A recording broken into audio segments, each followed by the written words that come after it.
like many of you, I'm a Pune resident, and for the last 32 years I've been living off the grid on small-scale solar power. And one of the first things I learned is that putting money into efficiency is a much wiser choice than always increasing energy production. That's number one.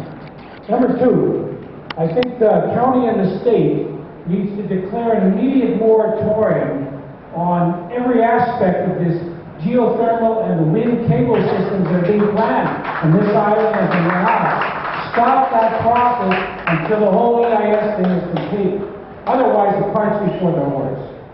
Number three, the county and the state should require bonding for the damage that PGV and mix can be done.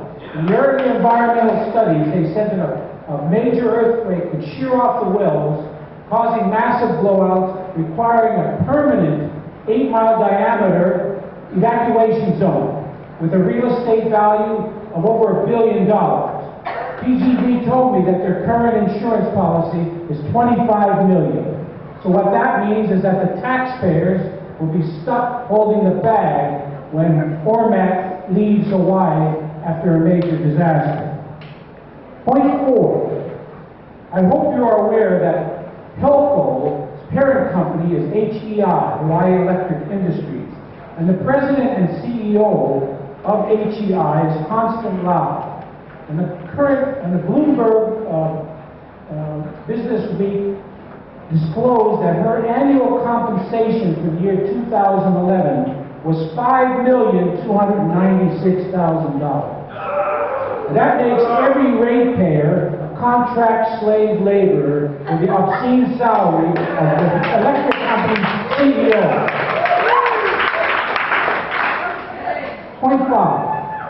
One of the major electric consumers in the state is the U.S. military, the occupiers of the independent nation of Hawaii.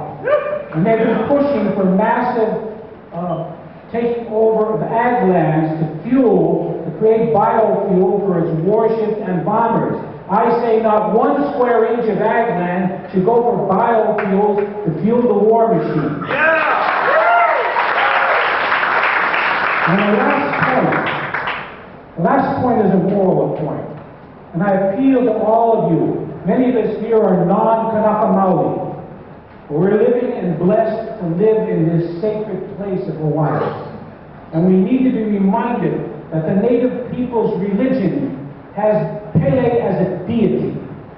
And we're seeing the international news today that when people make films that disrespect other people's religion, and when we drill into people's deities, we're asking for trouble. I ask you all to support the native people in respecting their religion. No geothermal drilling. How?